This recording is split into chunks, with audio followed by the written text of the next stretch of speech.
front of me is ULEFONE Armor X7 Pro, and today I would like to show you how you can edit passwords saved in Google Passwords Manager.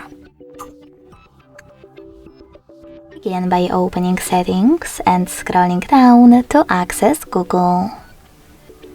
Now tap on Autofill, Autofill with Google, and Passwords. Following that, click on one of your passwords and enter your current login method. Then choose Edit next to Delete and type in wherever you want to.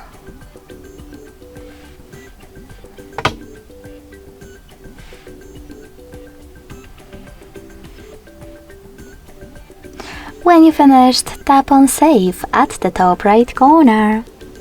As you can see, after that my password has changed.